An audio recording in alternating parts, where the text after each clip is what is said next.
Muy buenas noches a todos y bienvenidos a una nueva edición de este espacio dedicado a la historia y de vez en cuando a otras cuestiones.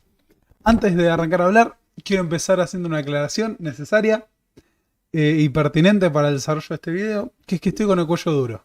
Muy duro. Muy duro. Y todo costó más. Todo el trabajo costó más el día de hoy, te digo eso. Así que por favor aprecien lo que hace uno y disimulen y no presten atención a la cara de incomodidad que voy a tener el resto del video producto de esta cuestión. Todo indica que fue un mal movimiento haciendo boxeo. Por suerte no me comí ninguna trompada. Eso es lo bueno. Lo malo es que ya no tengo 20 años y esquivar puede generar cosas. Pero bueno, vamos a lo que nos corresponde el día de hoy. Pero antes de empezar, anuncios parroquiales. Nos vamos de gira estas semanas. Así que vamos a explicar en dónde vamos a estar. El viernes 13 de septiembre voy a estar en Santiago del Estero por primera vez presentándome. No conozco la provincia de Santiago del Estero, así que lo voy a conocer. Vamos a hacer show. El domingo 15 de septiembre vamos a estar en San Miguel de Tucumán, Tucumán capital. El 18 de septiembre voy a estar en el CONEX, en Capital Federal, haciendo Es más complejo China, un repaso sobre la historia de China. Si todo sale bien, el primer fin de semana largo de... Perdón, el fin de semana largo de octubre voy a ir a Misiones, a Posadas. Y después, el 17 de octubre voy a estar en Córdoba Capital. Ese fin de semana, si todo sale bien, también voy a estar en Villa General Belgrano. Y el 21 de octubre voy a estar en Rosario. Las entradas a todas las presentaciones que voy a estar haciendo las van a encontrar en el link de la descripción de este video. Y ahora, con el cuello duro y con muchas dificultades, vamos a lo que nos corresponde el día de hoy. Así que, sin más preámbulos, vamos a Versalles. Versalles, 1919. La paz que puso fin a la guerra que era para terminar con todas las guerras. Cosas que envejecieron muy mal, definitivamente. El Tratado de Versalles de 1919 fue el producto justamente de una importantísima conferencia de paz, un acuerdo multilateral en el que las grandes potencias europeas se propusieron establecer una paz duradera, poner orden a un mapa de Europa que había sido trastocado por la guerra más sangrienta y destructiva que la humanidad había visto hasta ese momento. La Primera Guerra Mundial no solo fue mundial por el alcance que tenía un conflicto entre grandes potencias imperialistas, sino porque incluso la paz que puso fin a la guerra estuvo marcada por cómo entraron en la disputa otros actores que no tenían que ver con Europa o no eran europeos propiamente, tratándose del primer conflicto en el que vamos a ver el ascenso de Estados Unidos. Hubo una aclaración, perdón. Se suspendió la fecha de La Plata. No nos vemos el 11 de septiembre en La Plata. Nos vemos el 2 de octubre. Perdón por el... Me faltó aclarar eso. No vamos a ir a La Plata el 11 de septiembre. Vamos a ir el 2 de octubre. No dependía de mí, lamentablemente. Pero bueno. Ah, Dios. Odio mi cuello. Quiero que sepan que si quieren este canal y si quieren que Pablo siga trabajando y siga viviendo, por favor hagan sus aportes, porque Pablo no va a tener cuello para siempre. No así como viene la mano. Pero bien. Oh, Dios. Volviendo. Este es el primer gran acuerdo de paz que pone fin no solo a una guerra que tuvo su epicentro en Europa, sino que afectó a todo el mundo porque las colonias se vieron implicadas en diversos aspectos, pero además fueron parte de las negociaciones de paz. ¿Cómo poner fin a una guerra brutal que había sacudido a Europa y había dejado millones de muertos? Bueno, ese era el gran desafío de Versalles, que se propuso diagramar un esquema de paz duradera para el mundo. Un esquema que, como sabemos, terminó por alimentar algunos de los grandes conflictos que llevarían a otra gran escalada militar que tendría lugar tan solo 20 años después. Así que, en base a eso, hoy vamos a hablar de la paz de Versalles. Pero bien, para esto vamos a repasar algunas cuestiones que tienen que ver con la Primera Guerra Mundial. Como has visto a lo largo de los últimos videos, la Primera Guerra Mundial fue el conflicto más destructivo de la historia global hasta el inicio del siglo XX. El gran conflicto que inicia la era de las catástrofes, en palabras de Eric Hobsbawm. Lo que vamos a ver a continuación está desarrollado en gran parte en el libro de Ian Kershaw, que es el en el que estuvimos basando la última serie de videos, Descenso a los Infiernos. una historia de Europa entre 1914 y 1949. Ahora, la destrucción de la Primera Guerra Mundial fue el producto de que esta guerra, la Primera Guerra Total, llevó a la movilización de millones de soldados al frente para combatir con los grandes desarrollos tecnológicos del siglo XX. Y esos millones de soldados encontraron una muerte industrializada. La enorme capacidad de las economías industriales modernas y de los estados nacionales para movilizar a millones de hombres entusiasmados al frente solo era comparable con la enorme capacidad que tenían para masacrar a millones de hombres que combatían en el frente. Así que esta Primera Guerra Mundial con una muerte industrializada tuvo la particularidad de dejar un saldo catastrófico de muertos. Según diversas estimaciones, entre 14 y 20 millones de personas murieron durante el conflicto. La enorme mayoría de esas bajas serían soldados que murieron en el frente. Más o menos las estimaciones de bajas que se suelen hacer es que alrededor del 10% de los soldados movilizados murió durante la Primera Guerra Mundial o fue retirado como baja. Ahora, la enorme pérdida de hombres y la movilización de millones de brazos masculinos para el frente de batalla trastocó algunas cuestiones que tenían que ver con el mundo del trabajo. Y esto tiene que ver fundamentalmente con la cuestión del rol de las mujeres. Las economías industriales de Europa tuvieron que empezar a hacer un uso cada vez más importante de la mano de obra femenina para compensar la ausencia de trabajadores varones. Así, las fábricas que alimentaban la industria de la guerra, pero el curso general de las economías europeas le dio un rol preponderante a la mujer. Esto llevaría a que el empleo femenino diera otro grado de conciencia de clase que alimentaría también algunos de los grandes reclamos de esta oleada feminista que tendría lugar a principios del siglo XX y que estaría caracterizada por el movimiento sufragista. Considerar que las mujeres, por ejemplo, podían tener los mismos derechos políticos que los hombres. Ahora, esto trastocó bastante a la sociedad. Pensemos que el hecho de tener cada vez más mujeres trabajando y accediendo a un sueldo rompía muchos de los lazos de dependencia económica entre hombres y mujeres y daría otra fuerza al movimiento de mujeres en Europa occidental.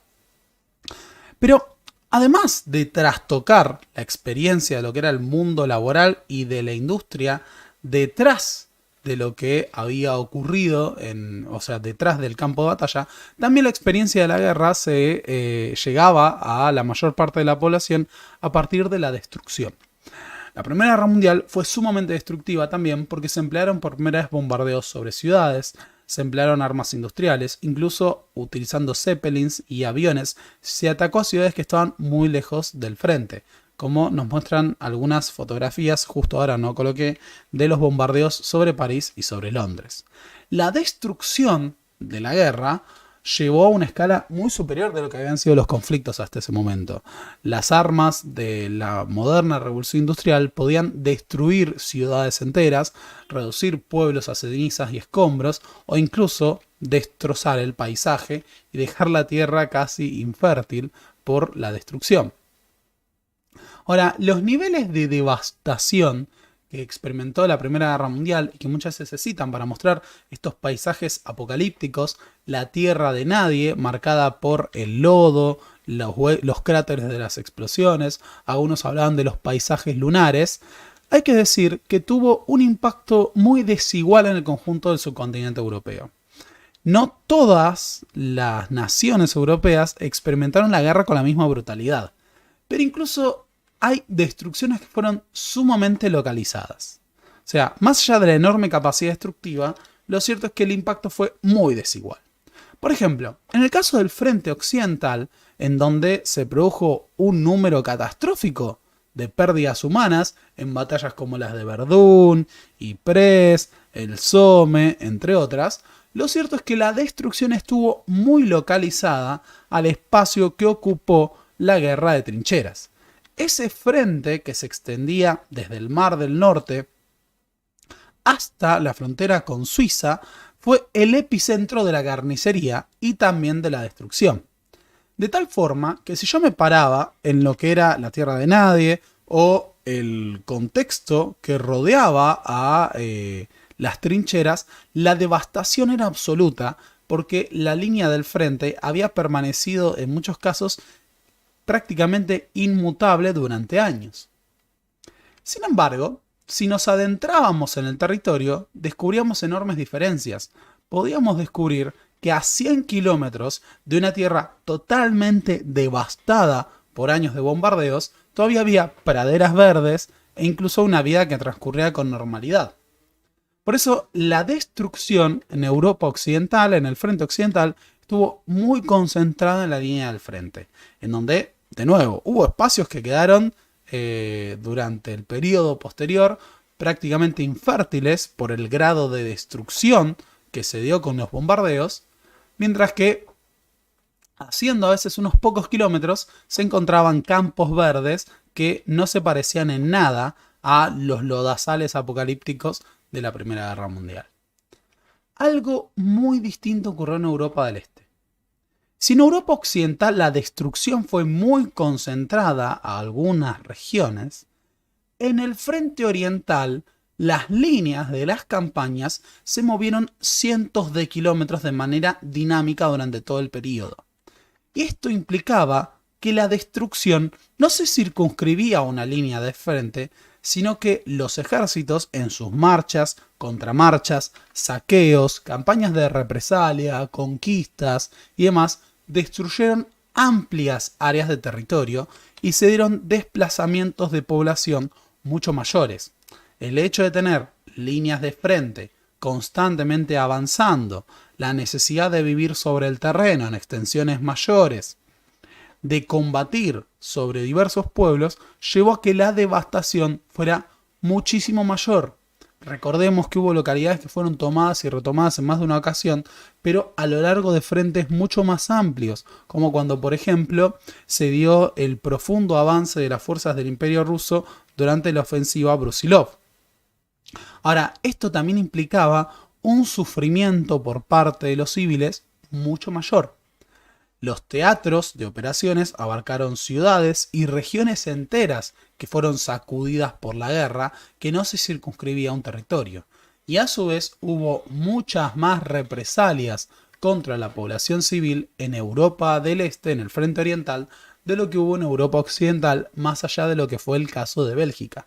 Así como una violencia endémica que se alimentó de la devastación, las necesidades y los resentimientos que dejaban los ejércitos a su paso.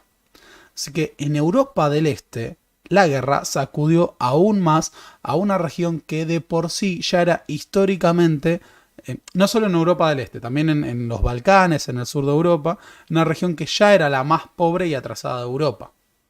De hecho, esto explica en gran parte los terribles sacudones políticos y nacionalistas que experimentarían estas regiones en el periodo posterior. Ahora, el gran desafío que encontró la Primera Guerra Mundial fue que sometió a presión como nunca a las economías y a los estados europeos como no lo habían experimentado hasta este momento. El hecho de que se tratara de guerras totales también implicó un enorme cambio en cómo se movilizaban los recursos de la sociedad para costear el esfuerzo de la guerra. No solo millones de hombres partieron al frente de combate a morir en batalla o ser mutilados, ya retomaremos esto, sino que hubo que poner economías enteras al servicio del esfuerzo de guerra, a un nivel que nunca se había experimentado. Hay que decir que esto abrió un enorme debate, por ejemplo, con respecto a los sistemas políticos europeos. Allí donde la sociedad necesitaba ser movilizada para la guerra, había que dar derechos, había que poder encuadrar a las masas. Si bien ya se habían experimentado el surgimiento de movimientos políticos de masas, nacionalistas, lo cierto es que ganarse a las masas era también ganarse la posibilidad de alimentar de voluntarios a los ejércitos. Y los ejércitos menos convocados o menos alineados con sus gobiernos tendían a la deserción, tendían a desmoronarse. Muchas de las monarquías, como el Imperio Austrohúngaro o el Imperio Ruso o el Reino de Italia, veían cómo sus ejércitos se desmoronaban porque sus soldados campesinos pobres que vivían bajo monarquías que no los tomaban como ciudadanos, no creían en esa causa nacional.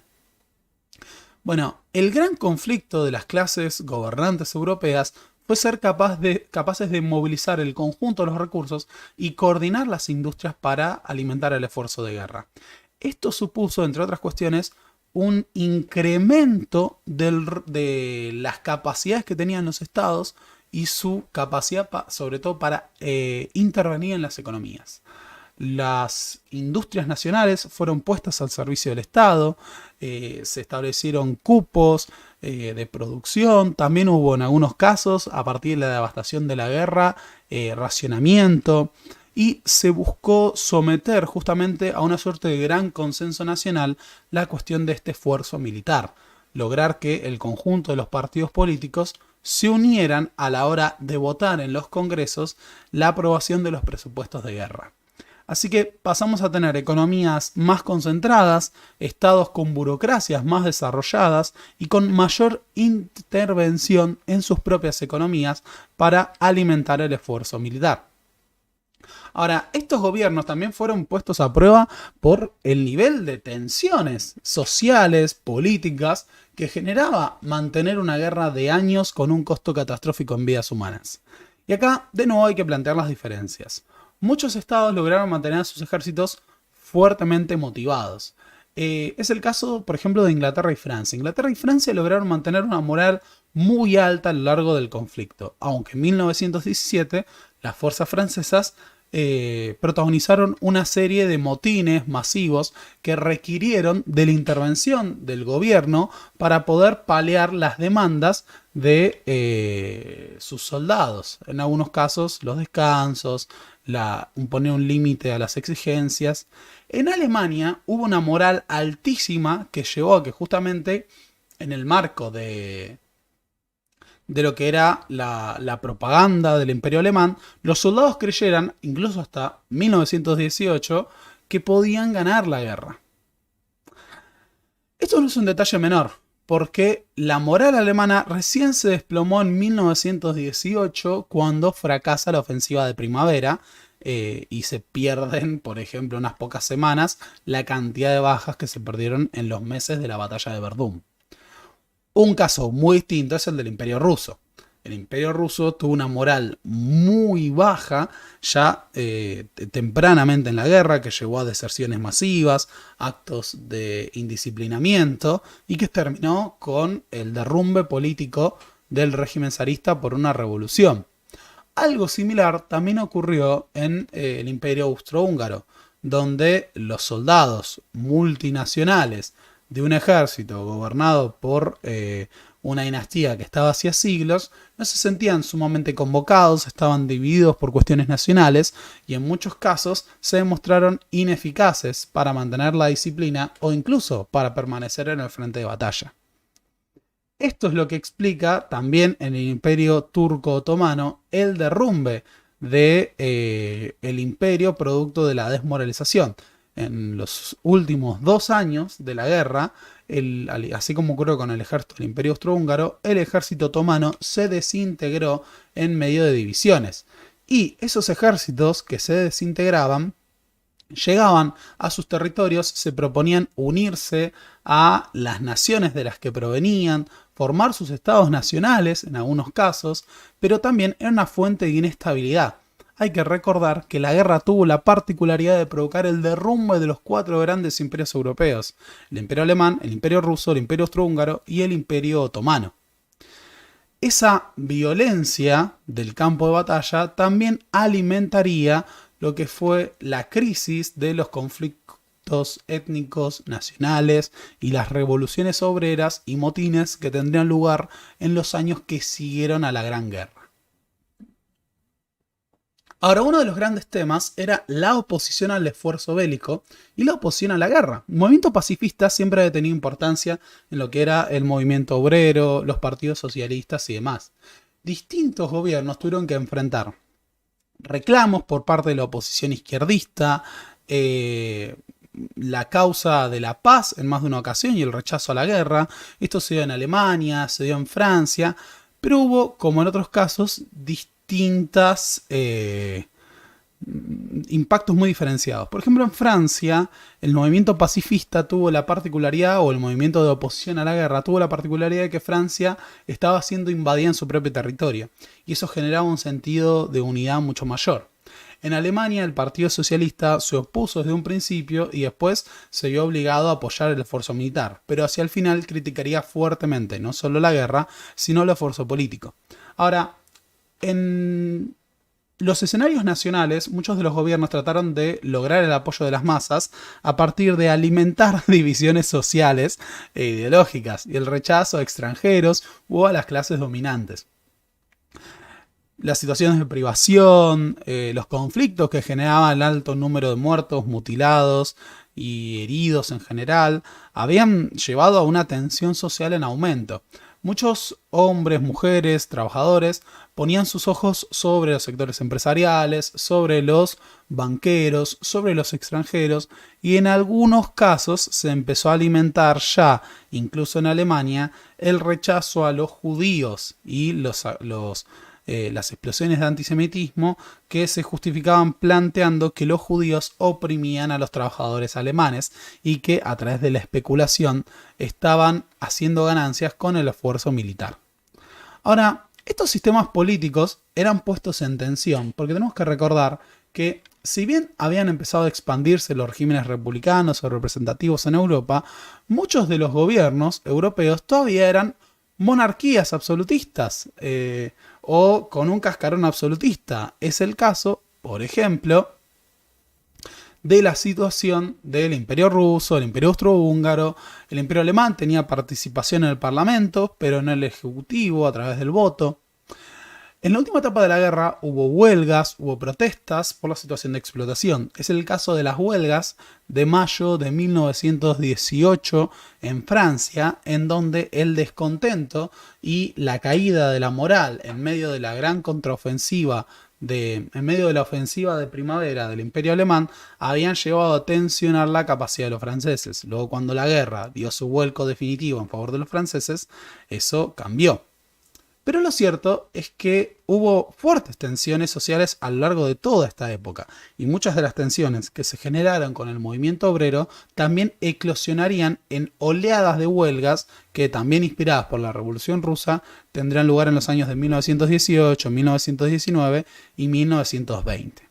Ahora, justamente decimos inspiradas en la Revolución Rusa porque el caso extremo de tensiones provocadas por la hambruna, las muertes en el frente de batalla y la falta de credibilidad de los gobiernos, tuvo su epicentro en el Imperio Ruso, donde el gobierno de los zares ¿cómo me duele el cuello? Dios. Donde el gobierno de los zares fue derribado por la primera revolución socialista de la historia. Exitosa y vencedora de la historia. Primero la Revolución de Febrero, que tuvo más el carácter de una revolución democrático, burguesa o socialista reformista, y después la Revolución de Octubre, que fue directamente liderada por el partido bolchevique, es decir, los comunistas rusos. Esto ya fue desarrollado en otro video, no lo vamos a desarrollar acá. Tienen un video sobre la Revolución Rusa. Este año trataremos de hacer sobre la Guerra Civil. Ahora, esa Revolución Rusa abrió un escenario de guerra civil generalizada en el Imperio Ruso, que llevó también a la retirada de este imperio del conflicto de la Primera Guerra Mundial. Con la firma del Tratado de Brest-Litovsk, los rusos se retiraron y pasaron a tener una guerra civil que los desangraría durante los próximos años, incluso más que la Primera Guerra Mundial. Ahora, en Alemania, las tensiones también afloraron a gran escala. Alemania tiene la particularidad de darle muchísima autonomía al poder militar. Y la clase de los generales de formación prusiana tenían tanto poder en la toma de decisiones como el propio Kaiser. Y en la práctica muchas veces tenían aún más influencia. Alemania mantuvo la moral alta hasta los últimos años de la guerra, hasta el último año. Sin embargo, siempre había tenido una fuerte oposición en el Partido Socialista y los partidos socialdemócratas que no solo planteaban una crítica hacia la guerra, sino también una crítica hacia el modelo político alemán. Alemania todavía era un imperio gobernado por un emperador que mantenía el control del poder ejecutivo. Y el Partido Socialista Alemán, que era el conocido como Partido Socialdemócrata, era el partido izquierdista más importante de Europa, era muy numeroso, había quedado como la primera fuerza en las últimas elecciones y planteaba una mayor participación política y el paso a un sistema republicano. Hay que decir que acá sobre todo va a tener mucha influencia lo que es el derrumbe del frente durante la ofensiva de primavera. La ofensiva de primavera, que es la última gran ofensiva del ejército alemán, que se desarrolla después del Tratado de Brest-Litovsk, a partir de traer todas las divisiones que combatían en el frente oriental al frente occidental, va a llevar a un número catastrófico de bajas, cientos de miles de bajas, en lo que es una de las etapas más sangrientas de la guerra para las fuerzas alemanas. Y si bien por un momento habían logrado grandes ganancias territoriales y parecían estar rompiendo el frente de los franceses que se vieron desmoralizados, la derrota posterior y la retirada pusieron en jaque toda la moral de los alemanes. Las fuerzas alemanas empezaron a rendirse, empezaron a desertar por primera vez en todo el conflicto en 1918. Esto ocurría mientras se daba la agitación revolucionaria en Alemania. En Alemania, el movimiento obrero, los partidos socialistas reclamaban el paso a un sistema republicano y democrático, criticando no solo el esfuerzo de guerra, sino también el propio sistema político del Imperio Alemán. En este contexto es que terminaron en jaque no solo la figura del Kaiser, sino figuras como Ludendorff, que no estaban dispuestos a aceptar la idea de que Alemania estuviera siendo derrotada.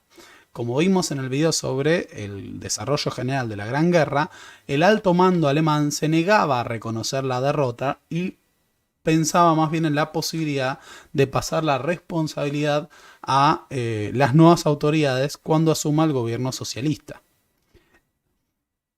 Esto se debía justamente a que, como veníamos mencionando, el poder militar en Alemania tenía mucho peso en las decisiones políticas. Y la tradición prusiana era mucho más cercana a la monarquía, despreciaba la idea de una democracia y lo veían como una catástrofe la posibilidad de pasar el gobierno. En este marco es donde también aparecen los puntos de Wilson. Las negociaciones con los Estados Unidos ya se estaban dando. Y el alto mando alemán consideraba que las ganancias territoriales que había tenido Alemania en Bélgica y en otros territorios tenían que sostenerse y mantenerse. Para algo habían dejado tantos muertos en el campo de batalla. Wilson, que había publicado sus 14 puntos, ya a principios de 1918, los había planteado a partir de la idea de una paz sin anexiones por parte de Alemania, pero también la pérdida de sus colonias y la idea de la autodeterminación de los pueblos y otras cuestiones. Para Wilson, la idea de que los alemanes mantengan sus conquistas era inadmisible. Esto había llevado a que el alto mando alemán, sobre todo la figura de Ludendorff, mantuviera una postura intransigente en la que consideraban que las ganancias territoriales alemanas eran inclaudicables. Por eso, Ludendorff propuso incluso, en una situación desesperada de bloqueo económico de la Triple Entente y demás, llevar a toda la flota de guerra alemana a inmolarse combatiendo contra la Armada Real. Para la flota real hubiera sido un paseo, no hubiera sido un paseo, hubiera sido una batalla dura. Pero había una amplia superioridad muy cómoda de la flota real del Reino Unido frente a la flota alemana. Y Ludendorff, sin embargo, estaba dispuesto a llevar lo que quedaba de la flota alemana a combatir en una batalla a muerte, pese a que no tenía posibilidades de ganar, solo con el objetivo de mostrar que estaba dispuesto a luchar hasta el final, con tal de mantener las conquistas alemanas. Sin embargo, en 1918, a finales de octubre, se dan una serie de motines por parte de los marineros alemanes que se niegan a ir a pelear y morir por el orgullo militar de sus generales en una batalla que estaba perdida y que solo hubiera supuesto una catástrofe en vidas humanas, que eran sus propias vidas.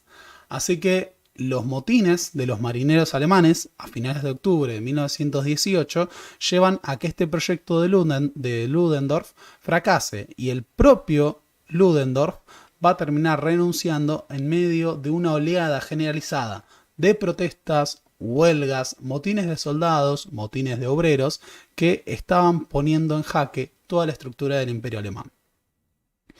Así, con el Reichstag rodeado, con el Palacio de Gobierno alemán sacudido por las movilizaciones ahora masivas de los socialistas, de los partidos democráticos, de los partidos liberales democráticos, entre otros, se va a terminar produciendo la abdicación del Kaiser Guillermo en noviembre de 1918. Esto marca el paso de lo que se conoce como la Revolución de Noviembre, que va a dar inicio a el primer estado republicano alemán de toda su historia.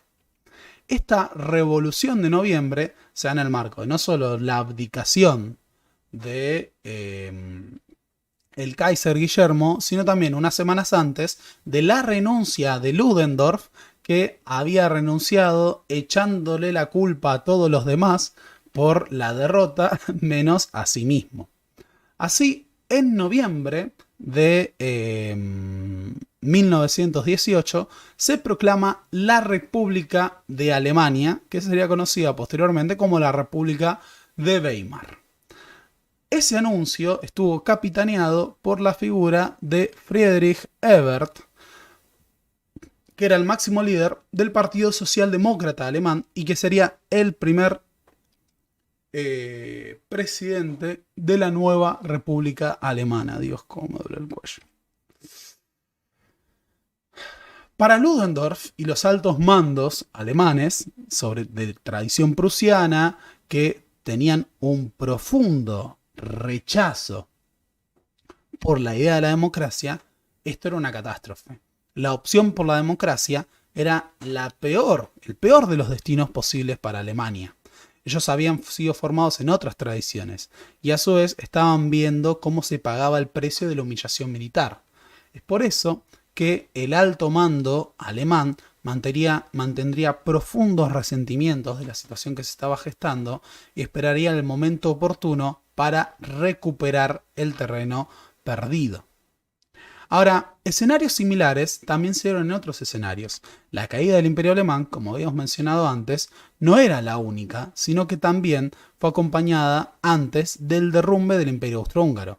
A esa altura de las circunstancias, Alemania estaba sosteniendo sola el esfuerzo de la guerra contra contra lo que eran las fuerzas aliadas. El Imperio Austrohúngaro vio cómo en 1918, en medio de reclamos nacionales, su ejército se desintegraba tras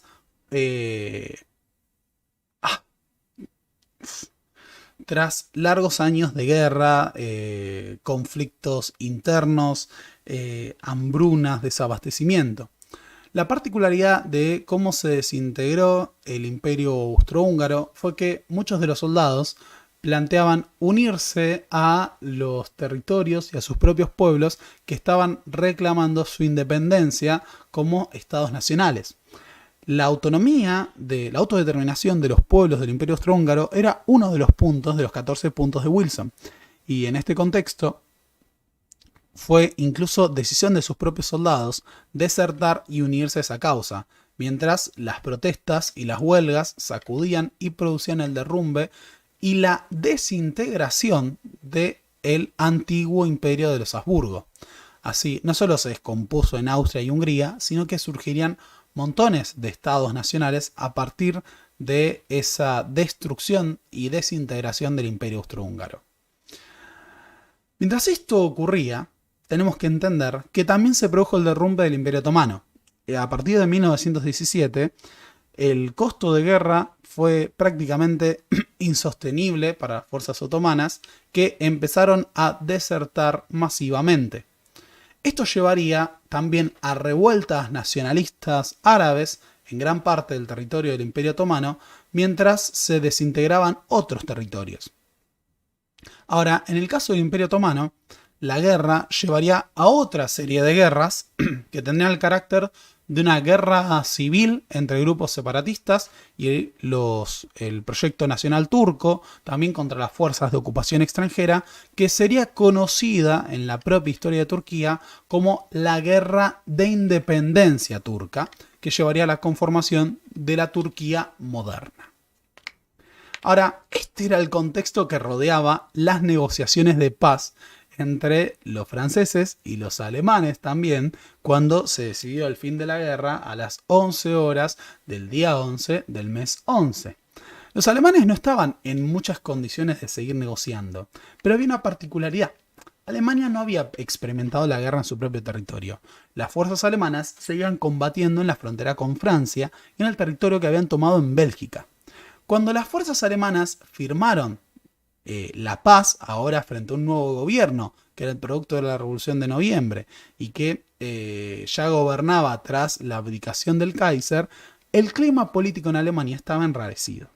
Ya vamos a retomar esto. Pero la gran cuestión en medio del derrumbe, el costo catastrófico en vidas humanas, los millones de muertos, heridos, mutilados y demás, era cuál había sido el propósito de la carnicería. ¿Qué sentido había tenido esta guerra? Eso había que construirlo. La guerra para terminar con todas las guerras había llegado a su fin y no estaba claro qué habría ocurrido. ¿Qué se va a sacar en limpio de esto? Para empezar, la guerra llevó a la desmovilización de millones de soldados de todo el mundo. Millones de hombres tuvieron que volver a sus hogares tras años de guerra en lo más crudo de las trincheras en el caso del frente occidental y devastación generalizada en el caso del frente oriental. Ahora, los millones que eran desmovilizados podían hacerlo si no habían formado parte de los millones que habían muerto y quedado en los campos de batalla. De nuevo, entre 14 y 20 millones de personas murieron a lo largo de la Primera Guerra Mundial. Y sin embargo, la muerte no era el único destino trágico.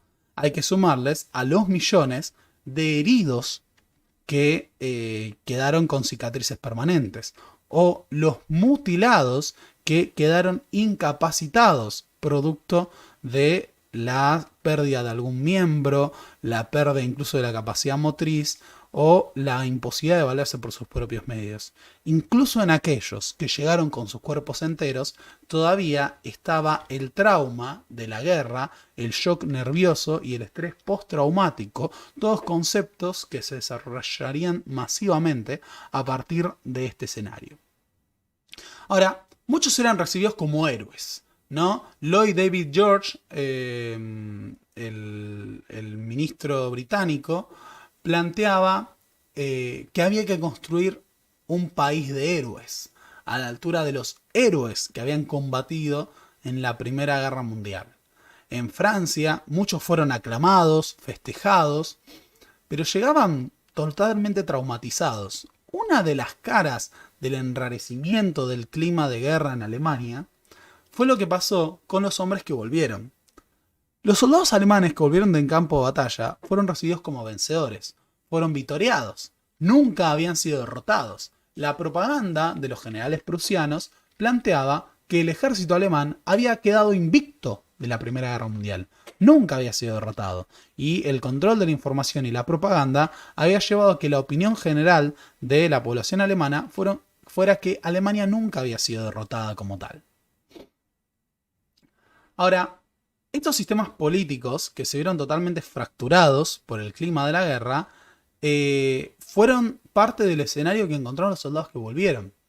Muchos soldados que fueron a combatir, por ejemplo, por el Imperio Austrohúngaro, se encontraron a su vuelta con que el Imperio Austrohúngaro no existía. Los que fueron a combatir por el Imperio Alemán también se encontraron con eso. Hubo una tormenta política generalizada en Europa, un reclamo por mayor democracia, mayor participación, autodeterminación de los pueblos. A su vez, también tenemos que recordar que para muchos de estos países a la guerra le siguieron convulsiones revolucionarias. Es el caso de lo que ocurrió en Rusia, en donde la Primera Guerra Mundial fue seguida de una aún más sangrienta para Rusia guerra civil. Pero este no era un caso aislado. Las convulsiones revolucionarias en los años que siguen a la Primera Guerra Mundial fueron generalizadas. Revoluciones abortadas como la revolución espartaquista en Alemania, el proyecto de Ben Kula en Hungría, de un Estado socialista, huelgas, motines, grupos paramilitares. Para muchos no hubo una paz que siguió a la guerra, sino que la violencia política fue bastante generalizada, las convulsiones sociales también. Muchos de los soldados volvieron a un país que no podían reconocer porque había sido totalmente trastornado por una guerra que pulverizó a los antiguos imperios europeos y abrió una perspectiva de revolución. Para colmo, la guerra fue seguida primero de un pequeño boom económico y a continuación de una verdadera recesión. Hubo una crisis económica generalizada en Europa, una caída de la actividad económica que dejó a millones de personas sin trabajo. Millones de hombres de repente llegaron al mercado laboral después del frente, pero la economía no fue capaz de mantenerlos a todos empleados. El desempleo, la caída de la crisis de la actividad económica, la recesión en general o incluso la deflación fueron grandes problemas para la economía de Inglaterra, Francia y muchos de los países de Europa Occidental. En Alemania el proceso fue distinto. En Alemania, si bien no se alcanzaron los altísimos niveles de desempleo, lo que hubo fue una crisis hiperinflacionaria que superaría ampliamente cualquier idea de inflación que nosotros tengamos en Argentina en este momento. Para colmo, esto trajo enormes tensiones sociales. A la Primera Guerra Mundial le siguió la epidemia de la gripe española, que no surgió en España, sino en Estados Unidos, que se generalizó a partir de ahí, que dejaría también un tendal de muertos producto de esta enfermedad, pero también un gran conflicto con la cuestión de las mujeres. Dijimos que millones de mujeres habían sido movilizadas para trabajar en la industria y sostener el esfuerzo de guerra, a su vez de sostener una economía en la cual montones de brazos masculinos se habían perdido. Con el regreso de los hombres al frente, muchos empezaron a reemplazar el trabajo que hacían las mujeres, y montones de mujeres quedaron desempleadas en medio de un contexto de crecientes tensiones sociales, huelgas y protestas. O sea, a las huelgas y protestas de las mujeres, de los obreros en general, se le sumaba también la cuestión del problema de género, que llevaría a un auge del movimiento sufragista y de los reclamos de los derechos de las mujeres. Ahora, este clima de tensiones llevaría a grandes huelgas en Inglaterra también en 1919, a huelgas generales del acero, a huelgas que se darían también en Francia o incluso en Estados Unidos en los años inmediatos que se iban a la Primera Guerra Mundial.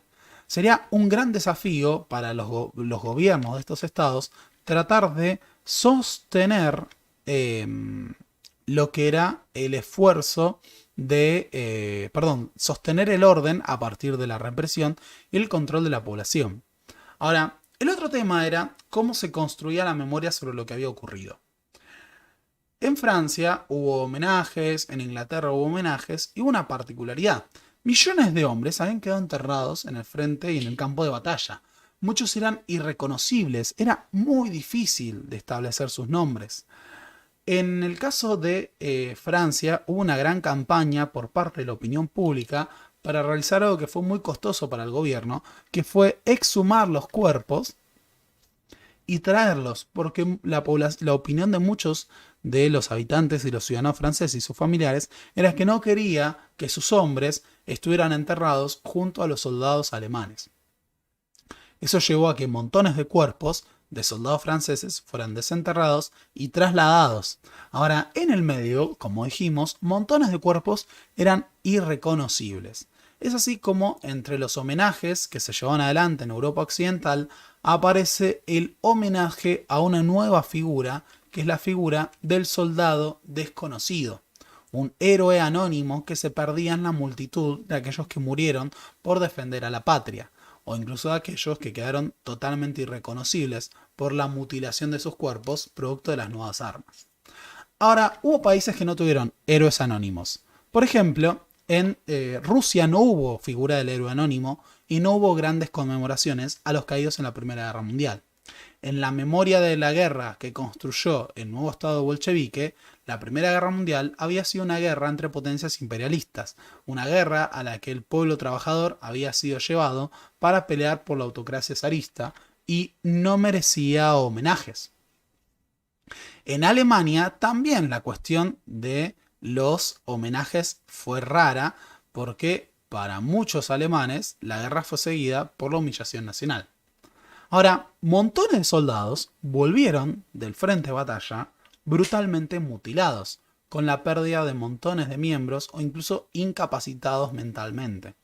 El destino de muchos de ellos, en medio de la recesión económica, fue convertirse en vagabundos que tenían que pedir limosnas en las calles porque, producto de las mutilaciones, como esta imagen del veterano alemán, no podían ni siquiera conseguir empleo en el nuevo clima que había dejado la Gran Guerra. Ahora, en Alemania dijimos que la población recibió a sus soldados como vencedores, pero lo que siguió a esto fue el sentimiento de humillación nacional.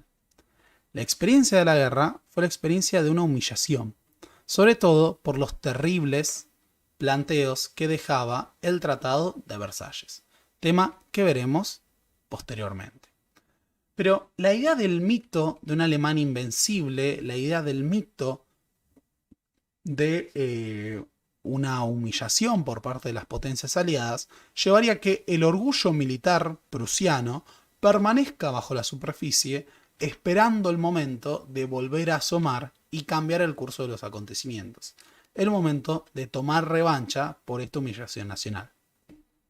Ahora, la guerra, como tal, la brutalidad de la guerra, requería también poner orden a una Europa que había sido totalmente transformada. Ese era el propósito del Tratado de Versalles. El Tratado de Versalles fue el producto de un gran acuerdo multilateral.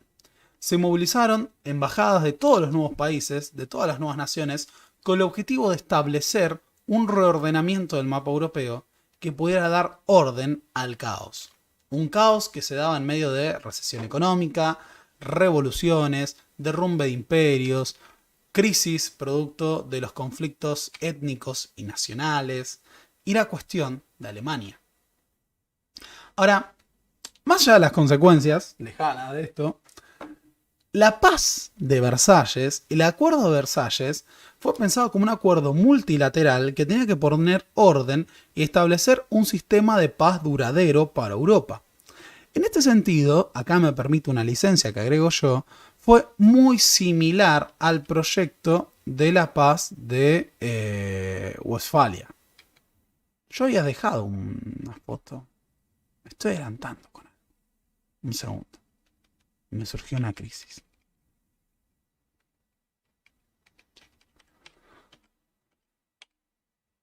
Ahora, mientras se daba esta negociación, había que resolver la cuestión de la devastación de la guerra, el escenario de crisis y revoluciones generalizados que se estaba dando en Europa, el surgimiento de proyectos y de milicias paramilitares que estaban sacudiendo gran parte del mapa europeo, y los conflictos que todavía se dan sobre el territorio para la conformación de un Estado. Es el caso, por ejemplo, de Polonia, que en este momento todavía estaba luchando su propio proceso de independencia en una caótica guerra por definir sus fronteras y enfrentarse a la naciente Unión Soviética. A eso había que darle orden en medio del caos. Ahora, la cuestión de los pueblos eslavos, la cuestión de Polonia, muchos de los problemas que había engendrado la Primera Guerra Mundial y muchos de los problemas estructurales del sistema de Estados europeos buscaron ser solucionados con una visión idealista, la de construir un nuevo orden basado en una serie de ideales, definidos para muchos por los 14 puntos del presidente estadounidense Woodrow Wilson. 14 puntos que planteaban la idea de ordenar a Europa en base a nuevos patrones que no fueran las de las monarquías. Acá Horacio Bota, desde Uruguay, dice cómo le cagaron la vida a todos esos pibes. Sí, definitivamente. Ahora, la cuestión de ordenar el mapa caería sobre todo en 4 figuras, los 4 grandes. El presidente de Estados Unidos, Woodrow Wilson, el primer ministro británico, David Lloyd George, el presidente francés, Clemenceau, y estaba buscando, porque siempre me olvido el del italiano, el ministro italiano Vittorio Orlando. Acá yo quería meter el chiste de los Simpsons de que, un momento, Italia no es tan grande, pero bueno, es un tema para otro día. Estos eran los 4 grandes que tenían que definir el reordenamiento de Europa, ¿no? ¿Cuándo va a pasar entonces cómo vamos a ordenar una Europa sumida en el caos, en medio de conflictos nacionales, marcada por la guerra, la recesión y la cuestión de Alemania? Bueno, acá es donde surge la idea de un acuerdo multilateral de paz perduradera basado en nuevos principios como fue Westfalia, pero que en el caso de la conferencia de Versalles tendría su gran base en los 14 puntos de Wilson. Estos 14 puntos de Wilson incluían algunos puntos, algunas cuestiones. Una de ellas es la idea de que los acuerdos diplomáticos a partir de ahora no podían ser ni secretos ni clandestinos, sino que la diplomacia tenía que ser abierta para toda la población. Otra cuestión era la libertad de navegación a través de los mares, tanto en la paz como en la guerra. El tercero, que viene de la mano sobre esta cuestión, es la remoción de muchas de las barreras económicas para establecer el libre comercio entre las naciones. Acá hay una cuestión que es central, que es que los 14 puntos de Wilson no solo son una visión idealista en materia de política exterior, sino que también lo que le dan es un rol tutelar a Estados Unidos sobre el mundo. Estados Unidos, que es el gran vencedor de la guerra, que no ha sufrido devastación en su propio territorio, que se ha convertido en acreedor de los países europeos, es el que está definiendo cómo va a ser el reordenamiento del mundo después del gran conflicto militar. Y algunos de estos puntos tienen mucho que ver con la idea de una supremacía política y económica de los Estados Unidos, como esto, eliminar barreras económicas o abrir la navegación a todos los países. Reducción de los armamentos de los distintos países.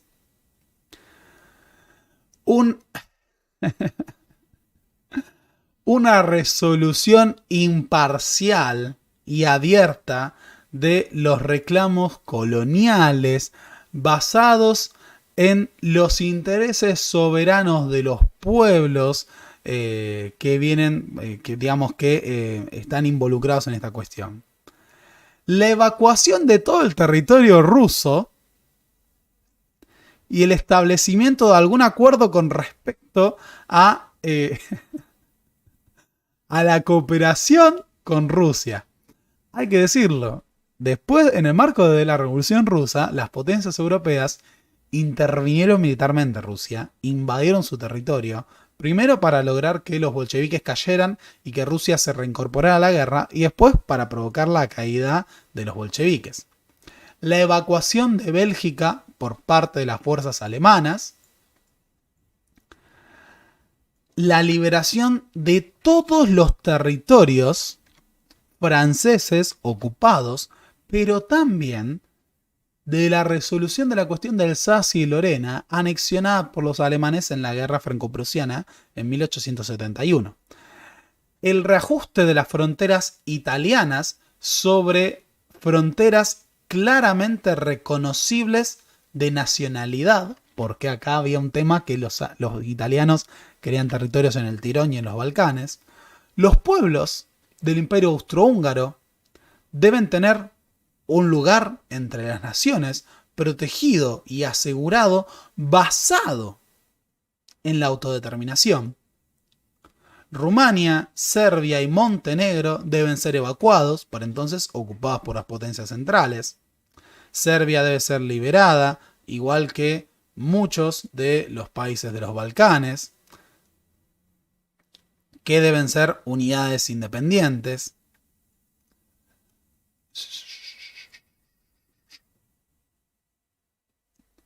Los territorios de lo que había sido el Imperio Otomano se les debe asegurar un principio de soberanía, la cuestión del estrecho de los Dardanelos.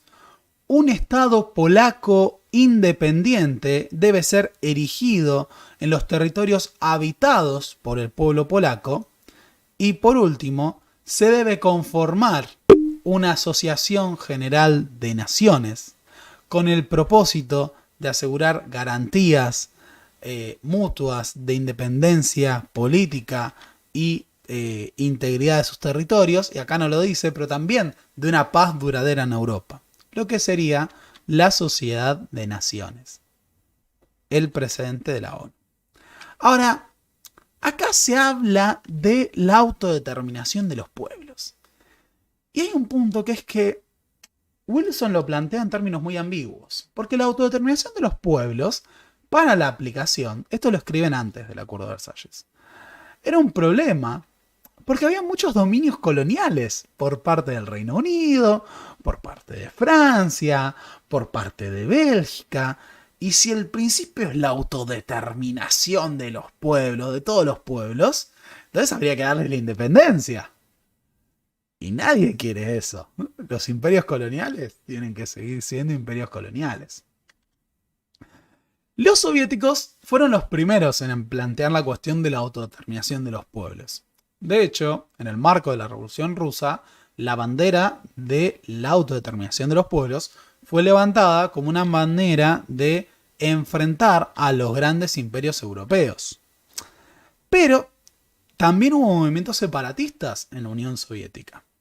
Ante ellos, Stalin respondió, cuando debatió la cuestión nacional, que la autodeterminación de los pueblos es un derecho que se debe garantizar siempre y cuando no vaya en contra de el interés de una clase trabajadora que ha tomado el poder, de mantener este poder y consolidarlo, bajo el principio de la dictadura del proletariado. En otras palabras, que la autodeterminación de los pueblos era necesaria, pero no podía ir en contra del nuevo Estado obrero de la Unión Soviética. Ahora, el otro tema de la autodeterminación de los pueblos es que, ¿cómo definimos esos pueblos? Porque después de la Primera Guerra Mundial había un gran problema, que es que no había una gran correspondencia entre fronteras nacionales y cuestión étnica y nacional. O sea, no se podía definir del todo cuál era la autodeterminación de qué pueblos, porque toda Europa era un rejunte de población que quedaba en distintos territorios. Este principio de la autodeterminación en realidad se utilizó para trazar fronteras bastante arbitrarias. O sea, cuando se trazó el mapa de la nueva Europa, se ignoró en muchos casos la autodeterminación de ciertos territorios que en la práctica quedaron, por ejemplo, siendo de mayoría Alemania, de alemanes, bajo la soberanía de otro estado que no era alemán.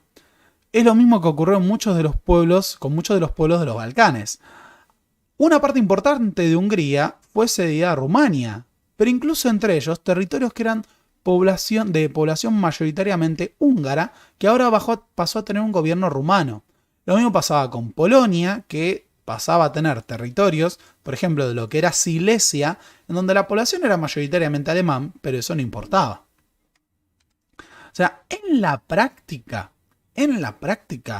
no hubo tal cosa como definir los territorios en función de las naciones. Si bien este fue uno de los principios que se invocó, lo que se dejó fue un mapa muy caótico en el que no se correspondían estrictamente fronteras nacionales con la presencia de la población de esa nacionalidad.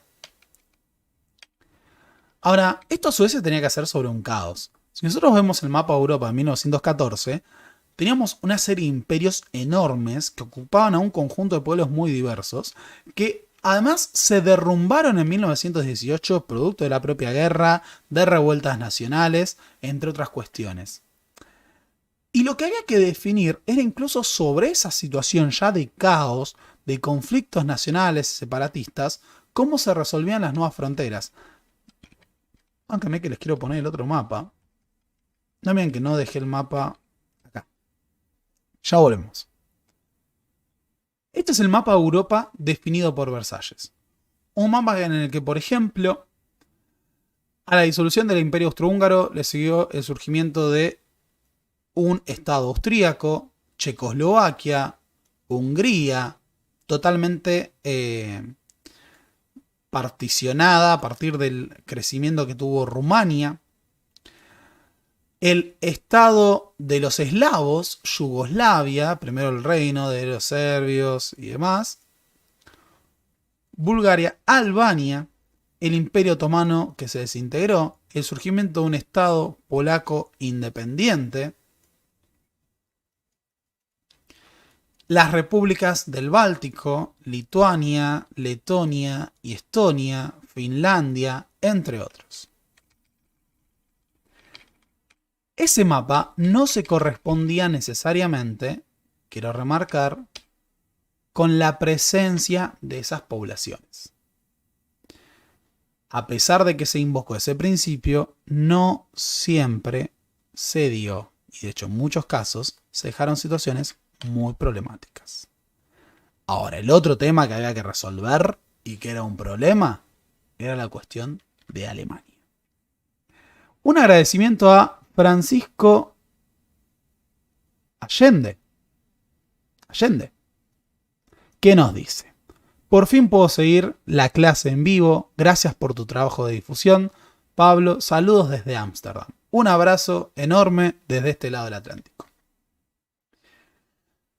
¿Qué hacer con Alemania? ¿Qué problema Alemania? Las voces mayoritarias después de la Primera Guerra Mundial planteaban que Alemania era el gran responsable de la guerra. Era el país al que había que culpabilizar de la Primera Guerra Mundial. Pero ¿qué hacer con Alemania? Es un gran problema histórico. Esto lo he planteado en otras ocasiones. Pero Alemania no solo es el país de Europa Central más importante, es el centro de Europa. Peter Wilson la llamaba al Sacro Imperio Romano el corazón de Europa. Y si se fijan, la cuestión de Alemania y qué ocurre con ese centro geográfico del subcontinente europeo es un tema central para organizar territorialmente Europa y para el equilibrio europeo. Muchas de las grandes guerras de la historia de la humanidad fueron por la cuestión de Alemania. La guerra de los 30 años. La Primera Guerra Mundial.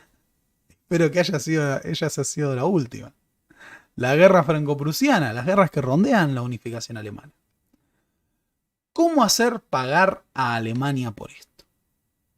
Alemania representaba un problema por varias cuestiones. Para empezar, el militarismo alemán era históricamente expansionista y era presentado como una amenaza histórica para el resto de Europa y para la paz en general en Europa. Lo que sostenían las potencias en Versalles era que Alemania no solo había sido derrotada, sino que debía ser incapacitada para ser una amenaza militar para el resto de Europa en el futuro. Había que cerciorarse de que Alemania no pueda volver a llevar a Europa a otra guerra de estas características. Lo que era un problema, insisto, porque todavía en 1918 Alemania, que fue el país que más muertos tuvo en la Primera Guerra Mundial, todavía podía poner 4,5 millones de soldados en el frente. Tenía el ejército más poderoso del mundo. Tenía la industria más poderosa de Europa continental. Y su territorio no había sido afectado por la guerra. La guerra no se luchó en Alemania, la guerra se luchó afuera, así que su capacidad industrial estaba intacta. Se le responsabilizaba a Alemania de la guerra, sobre todo por la intervención en Bélgica, que consideraban las potencias había disparado la expansión del frente de batalla y había hecho que lo que se había originado en los Balcanes se convierta en una guerra mundial a sus ojos. Recordemos que la intervención de Bélgica había sido lo que garantizó, la invasión de Bélgica por Alemania, garantizó la intervención del Reino Unido en la guerra.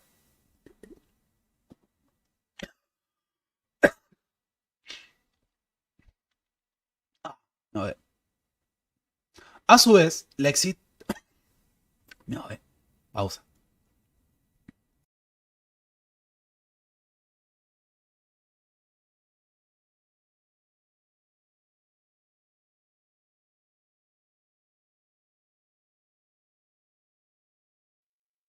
Volví. A su vez, la existencia de una clase militar prusiana históricamente orgullosa era un gran problema. Acá Tommy nos pone, pongan like gente, genio Pablito, para que te tomes una birra. Muchas gracias, prometo tomarme una birra después de esto. La clase militar alemana históricamente iba a ser expansionista y orgullosa. Habían sido formadas para ello. Así que, ¿qué hacer con el Imperio Alemán? Hay que recordar que el Imperio Alemán era más grande que la actual Alemania. Incluía territorios que hoy forman parte de Checoslovaquia, de Polonia, otros de Dinamarca, de Francia, de Bélgica, de Rusia. Hay un territorio que hoy es parte de Rusia, que antes era Alemania, entre otros. Uno de los grandes problemas a la hora de definir qué iba a pasar con Alemania era también cómo lo podían tomar los alemanes. Para los alemanes, ellos no habían sido derrotados. Todo lo que se definió en Versalles sobre Alemania fue profundamente rechazado y acá hubo un voto unánime.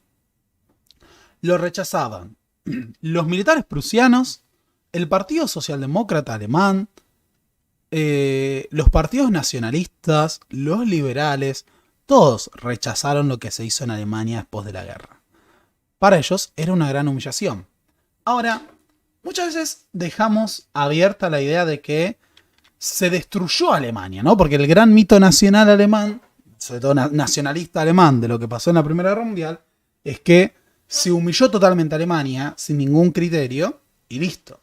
Pero las potencias estaban divididas en cuánto limpiar a Alemania, cuánto humillarla. Sobre todo por Francia. Clemenceau, que representaba a los franceses, era el gran interesado en destruir a Alemania. Los nacionalistas franceses consideraban que el daño que había hecho a Alemania era inadmisible y que había que destruir, machacar y mutilar territorialmente a Alemania. Pero eso era un gran problema. Dijimos que Alemania es una pieza central del mapa europeo. ¿Qué ocurría si se derrumbaba el Imperio Alemán? Bueno, un tema que temían las grandes potencias era que si no había Imperio Alemán, si se desaparecía el Estado alemán como tal y se la desintegraba, como querían los franceses, los militares nacionalistas franceses, se podía abrir las puertas a la expansión del bolchevismo.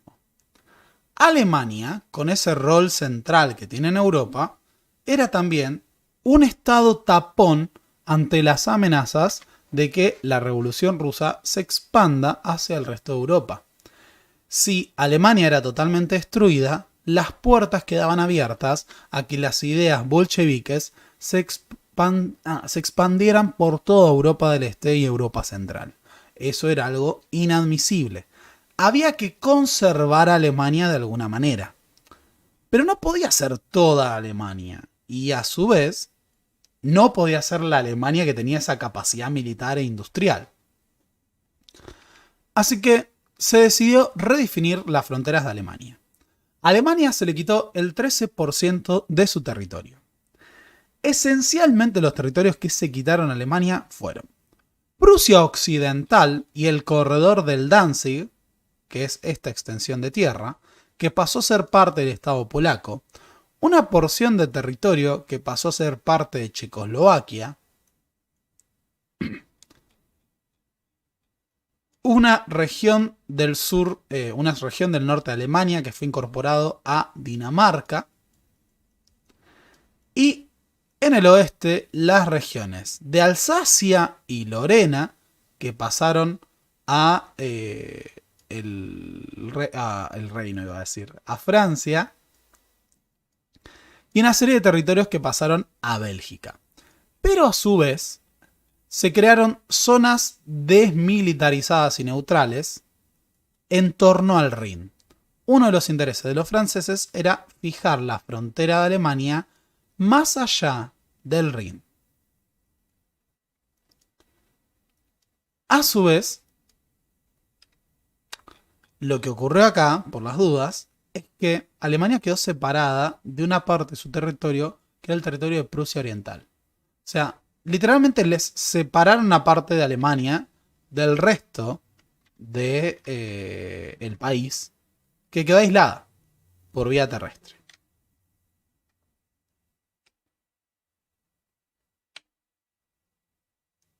Esto sería la nueva República Alemania. Un país un poco más pequeño, pero que a su vez no solo había perdido el 13% de su población, sino que perdió zonas fuertemente industrializadas, como las del oeste, en torno a Alsacia y Lorena, y la región renana en torno al Rin, la región de Silesia, que perdió y que era un cinturón industrial central, también territorios muy valiosos en recursos agrícolas, y al 10% de su población. Entre otras cuestiones, también se planteó la desmilitarización de Alemania. Alemania ya no podía ser un poderoso estado militar.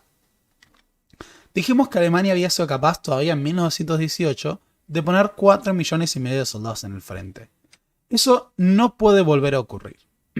Se le planteó a Alemania que a partir de ahora tendría un ejército con un máximo de 100.000 soldados. Ese va a ser el tope de soldados de Alemania. 100.000. Una 40ª parte de lo que había sido capaz de movilizar el ejército alemán. Pero no solo eso. Alemania ya no podría establecer la conscripción obligatoria. Ya no podría haber servicio militar obligatorio. También se le exigía al Imperio Alemán la entrega de todos sus territorios ultramarinos. Todas las colonias alemanas pasaron a ser repartidas entre las potencias. También se le exigió al Imperio Alemán la entrega de su flota de guerra, que fue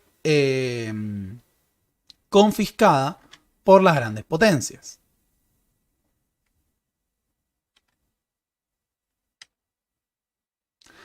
A su vez, el equipo militar alemán pesado tuvo que ser entregado y confiscado por las potencias o destruido.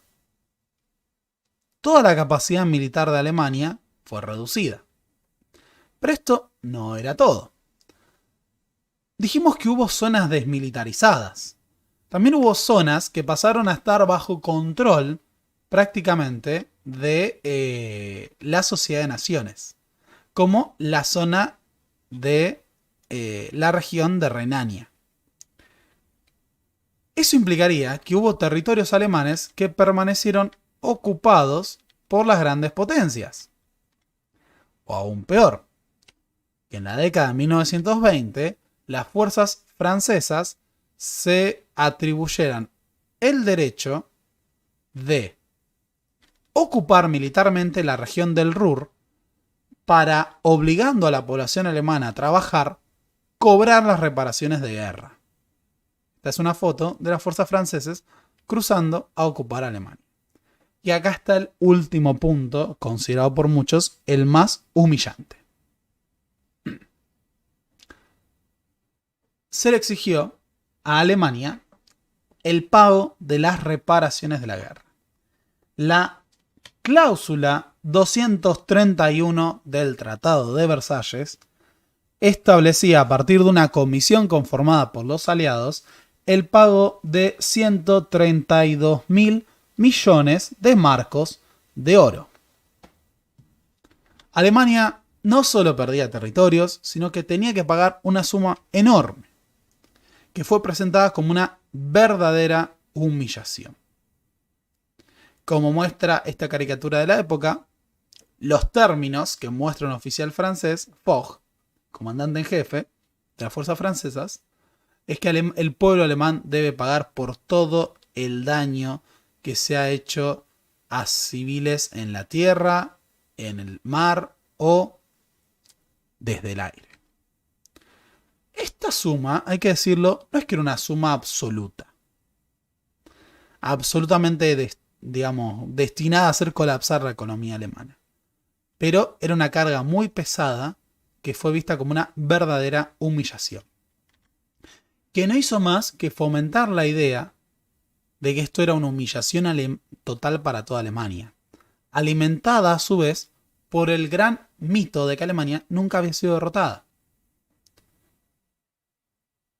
Para el pueblo alemán y sobre todo para la clase militar prusiana, esto era una humillación que debía ser cobrada en algún momento. Alemania experimentaría una hiperinflación en los próximos años, una profunda crisis política, entre otras cuestiones. Este era el nuevo mapa que había conformado el Tratado de Versalles. Un mapa conformado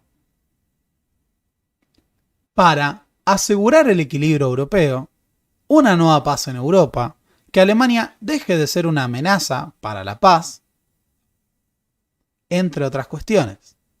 Un mapa construido para sostener el sistema democrático, evitar los extremismos políticos, evitar nuevas grandes guerras. Cito, Kershaw, Descenso a los infiernos. Los cuatro grandes se habían enfrentado a unos problemas objetivos enormes al intentar reorganizar las fronteras de Europa. Se hallaban además sometidos a las presiones de la opinión pública de sus respectivos países.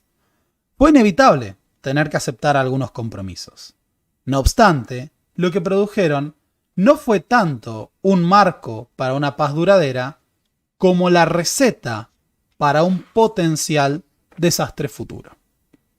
Los compromisos dejaron tras de sí una Europa muy parecida a un fragilísimo castillo de naipes. De momento, el nuevo orden aguantaría, aunque solo fuera por la razón negativa de que ninguna fuerza era lo suficientemente poderosa para echarlo abajo. Pero Alemania era el problema que seguía en pie. Si en algún momento volvía a ser militarmente fuerte, el castillo de naipes se vendría abajo con suma facilidad. Los forjadores de la paz, reunidos en París, habían contenido la capacidad de Alemania de causar nuevos problemas, pero no la habían eliminado. En vez de ser erradicados, el militarismo, el nacionalismo agresivo y las ambiciones de poder que habían decidido que habían sido la causa de la guerra, siguieron latentes. Ni la pérdida de territorios y de recursos económicos, ni las indemnizaciones de guerra bastaban para inmovilizar a Alemania permanentemente. Pese a la drástica reducción de las dimensiones y de las capacidades del ejército y la armada, las autoridades militares habían quedado intactas. Los líderes militares alemanes, las élites económicas y políticas y sectores muy significativos de la población rechazaban en su fuero interno los términos del tratado, y a los representantes de la nueva democracia en Alemania que lo había firmado. De hecho, rechazaban el nuevo orden de Europa en sí. Cuando las circunstancias cambiaran, intentarían modificarlo en beneficio de Alemania. De momento, Alemania estaba desamparada, pero era un gigante herido. El mapa delimitado por los cuatro grandes no era un mapa para una paz permanente. Como dijo el comandante en jefe de las fuerzas francesas al momento de la firma del Tratado de Paz,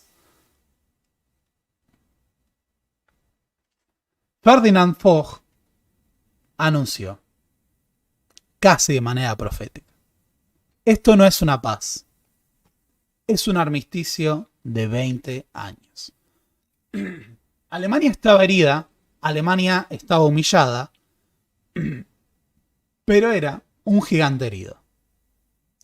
Y ese resentimiento, esa humillación, en algún momento iba a llevar a que una parte importante del sector nacionalista y militarista de Alemania se proponga cobrar revancha. Y cuando las circunstancias cambiaran, se lo iban a cobrar. Esto ha sido el Tratado de Versalles. Espero que les haya gustado este video. Yo he tenido que hacer esto con el cuello duro. Así que hoy más que nunca les pido que si apoyan este proyecto y les gusta este canal, no olviden dejar su like en este video. Pueden apretar el botoncito y poner su like. Pueden activar la campanita para que les lleguen las notificaciones cada vez que haga una transmisión en vivo o suba un nuevo video. Pueden hacer aportes y contribuciones a este espacio a través de transferencias a el alias el profe Borda. Pueden hacer suscripciones de Mercado Pago, pueden a partir de los links en la descripción. Pueden hacer transferencias a través de PayPal si están en el exterior. Esto sobre todo nos ayuda, dado cómo se ha devaluado la moneda argentina, entre otras cuestiones, y es un ingreso más permanente. ¿Qué más pueden hacer? Pueden poner su like. Cuando esto termine, pueden dejar su comentario. Hoy me interesa que si quieren puedan comentar si creen que la paz de Versalles estaba destinada a perdurar o no, si Alemania se lo merecía o no se lo merecía, si se lo mereció después o no, entre otras cuestiones. Y por lo demás quiero agradecer a algunos de los principales aportantes de este espacio.